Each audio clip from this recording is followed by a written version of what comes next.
அன்பார்ந்த இறைமக்களே, கிறிஸ்துவின் மறுப ஜபக்குழியின் வாயிலாக இன்று உங்களை சந்திப்பது நான் பெரும் மகிழ்ச்சி அடைகிறேன். மக்களை, சந்தோஷமாக இருக்கீங்களா? நிறைவாக இருக்கீங்களா? மகிழ்ச்சியாக இருக்கீங்களா? மன அமைதியாக இருக்கீங்களா? மக்களே, ஒவ்வொரு நொடிப்பொழுதும் அவர் தந்தது நமக்கு ஒரு கொடை. இந்த நாளை காணும்படி செய்தது ஒரு கொடை இல்லையா? இந்த நாளை அவர் நிறைவாக ஆசீர்வதித்து எல்லாரோடும் நம்மளை காணும்படி செய்தாரே, அதற்கு நன்றி என்று கூறி ஒவ்வொரு நாளும் நன்றி உரைக்கும் போது நமக்கு எல்லாமே நிறைவாக இருக்கும். இன்று அவர் நமக்கு என்ன இறைவார்த்தை தருகிறார் பார்ப்போமா? இறைவாக்கினர் மீகா எழுதிய நூல் அதிகாரம் 3 இறைவார்த்தை 7-9 முடிய. காட்சி காண்பவர்கள் மானக்கேடு அடைவார்கள், முன்னுரைப்பவர்கள் நாணி போவார்கள், அவர்கள் அனைவரும் தங்கள் வாயை பொத்திக் கொள்வார்கள், ஏனெனில் கடவுளிடமிருந்து மறுமொழி எதுவும் வராது. ஆனால் நான் யாக்கோப்புக்கு அவன் குற்றத்தையும் இஸ்ராயலுக்கு அவன் பாவத்தையும் அறிவிக்க வல்லமையாலும் ஆண்டவரின் ஆவியாலும் நீதியாலும் ஆற்றலாலும் நிரப்பப்பட்டுள்ளேன். யாக்கோப்பு குடும்பத்தாரின் தலைவர்களே, இஸ்ராயல் குடும்பத்தை ஆள்பவர்களே, இதை கேளுங்கள். நீங்கள் நீதியை அருவருக்கிறீர்கள், நேர்மையானவற்றை கோணலாக்குகிறீர்கள்.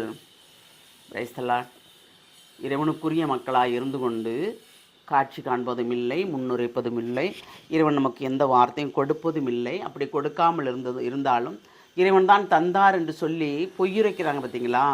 அவங்களுக்கு கொடுக்குற வார்த்தைகள் தான் இந்த வார்த்தைகள் எல்லாமே மீகால கொடுக்கறது. அப்போது நாம் அவருக்கு உண்மையாக இருந்து எல்லாம் செயல்பட்டால் கண்டிப்பாக எல்லாமே நன்மையாக நடக்கும்ல நன்மையா? அப்போ நமக்கு அவர் என்ன வெளிப்படுத்துகிறாரு, என்ன செய்கிறாரு, எதை செய்ய சொல்கிறாரு, எதை பேச சொல்கிறாரு, எப்படி நடக்க சொல்கிறாரு என்பது நமக்கு தெரியும். அவர் கூட இல்லாமல் இருந்துக்கிட்டு நாம் சும்மா நம்ம சுயத்தில் எனக்கு இந்த காட்சி கிடச்சிச்சு அந்த காட்சி கிடச்சின்னு சொன்னோன்னா அது உண்மை இல்லை. என்ன நமக்கு யார்கிட்ட நீங்கள் ஜெபிக்க போனாலும், யார்கிட்ட இறைவார்த்தை கேட்க போனாலும் அவங்க உங்களுக்கு வார்த்தை கொடுக்குறாங்களா? நாங்களாக இருக்கட்டும், மற்றவங்களாக இருக்கட்டும், யார் வார்த்தை கொடுத்தாலும் அந்த வார்த்தையை நீங்கள் ஆராய்ந்து பாருங்கள். இறைவா, நீங்கள் தான் கொடுத்தீங்களா அந்த வார்த்தை அப்படின்னு கேட்டு பாருங்கள். அப்போது ஆவியானவர் எப்பொழுதும் ஒன்று போல் செயல்படுவார், உண்மையை உள்ளபடி சொல்வார். உண்மையா பொய்யா என்பதை நமக்கு விலக்கி தருவார். சரியா? அப்படி விலக்கி தரும்போது தான் நம் நன்மை தீமையை அறிந்து கொள்ள முடியும். ஏனென்றால் காட்சி காண்பவர்கள் மானக்கேடு அடைவார்கள், முன்னுரைப்பவர்கள் நாணி போவார்கள்.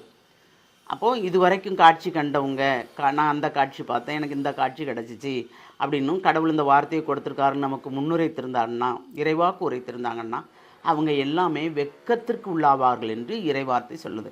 அப்போ இந்த இறைவார்த்தையின்படி நாம் எப்படி இருக்கிறோம்? நிறைவாக வாழ்வாக்குறோமா? இறைவன் நமக்குள் இருக்கிறார் என்பதை நிறைவுபடுத்துகிறோமா? அதை எப்பொழுதும் நாம் செயலாக்குறோமா? அந்த சட்டத்திட்டத்தின்படி நான் நடக்கிறோமா? அப்படி நடந்தோம் என்றால் நமக்கு ஒன்றுமே இல்லையே, அவர் நம்மளை நிறைவாக ஆசீர்வதிப்பாரே.